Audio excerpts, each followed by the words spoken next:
Salutations à tous. Alors, j'ai envie d'aborder un morceau de rap par Eazy-E.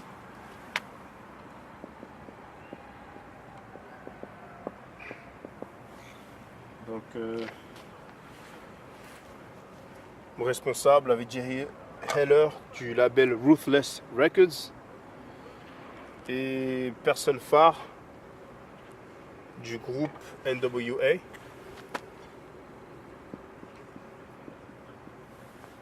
Et ce morceau, c'est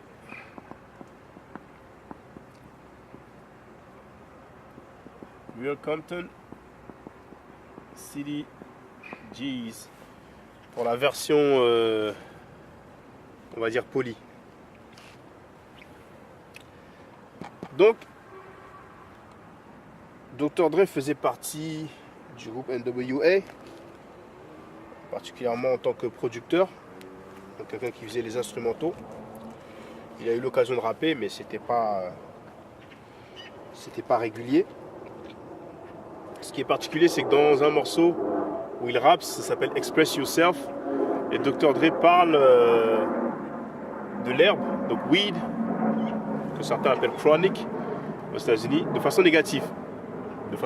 Donc il dit que c'est pas bon, que ça donne juste, ça cause des problèmes au cerveau, etc. Donc le morceau s'appelle Express Yourself. Je vous invite à regarder parce que c'est vrai que il a fait un demi-tour extraordinaire.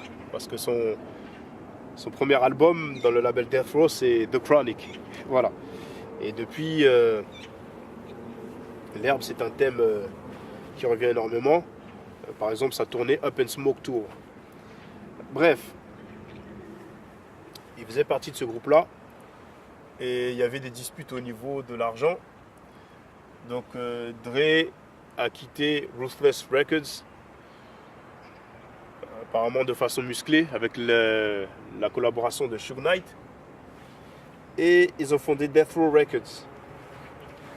Death Row Records qui en fait a été fondé grâce à l'argent de quelqu'un qui s'appelle Harry O. Peu de gens connaissent Harry O. Et il avait un label qui s'appelait GF Entertainment, donc Godfather Entertainment, donc parrain, voilà. Entertainment, c'est pas facile à traduire. Hario est en prison. C'est un très grand, vendeur de drogue très prolifique, à un très jeune âge, et il avait les contacts et l'argent, etc. Donc avec les 1,5 million de dollars, on va dire 1 million de dollars, qui ont été transférés à Suge Knight, on va dire. Il y a eu le label Death Row Records qui a fait l'histoire du rap. Et ils ont fait un morceau pour clasher Eazy-E qui s'appelle Dre Day. Un morceau assez sévère. Eazy-E est revenu avec un morceau, donc celui-ci. Et je dirais que c'est peut-être l'équivalent de Nas et Jay-Z, quand Jay-Z a sorti son morceau Takeover, qui était très vicieux, très dur, et Nas, alors que très peu de personnes pensaient qu'il pourrait revenir, il est revenu avec Ether. Et beaucoup de gens considèrent que Nas a gagné la battle. Le battle, on dirait en français. Donc, bon, bref. Et dans ce morceau, une des choses qui était assez compromettante pour Dre, c'est que Dre, avant d'être dans NWA, il faisait partie d'un groupe qui s'appelle World Class Wrecking Crew. Et à l'époque, ils avaient déjà les Jerry Curls, etc. Et Dre, en fait, avait fait une série de photos où il avait du rouge à lèvres. Donc Eazy-E s'est fait un plaisir de montrer les photos durant son clip.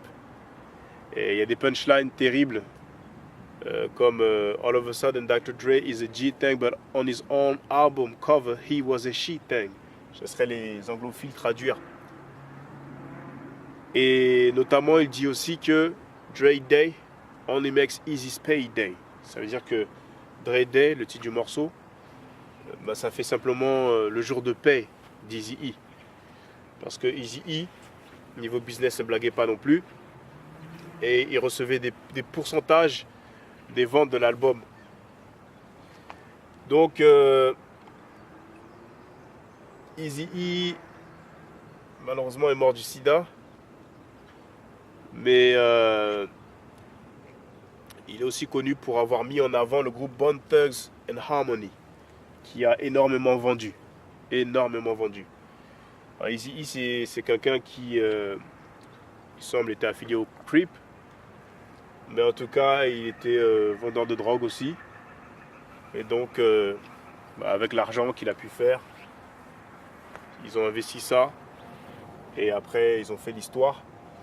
Une des raisons pour laquelle NWA a été très connu, déjà, ils étaient, je pense, disques de platine sans passer à la radio. Mais ils ont reçu un warning, mise en garde du FBI. Le FBI leur a envoyé un courrier pour les mettre en garde par rapport aux propos qu'ils tenaient. Et ça, c'était une énorme publicité. Et plus tard, il y avait aussi Eazy qui avait fait un don au Parti républicain et il a été invité à la Maison Blanche. Et Eazy dira plus tard que la police, je sais pas ce qu'ils veulent. Et donc Eazy dira plus tard qu'il a payé, bon je vais dire des chiffres approximatifs, il a payé pour par exemple 1000 $, il a payé pour l'équivalent de 10 000 $ de publicité. C'était assez malin de sa part. Voilà.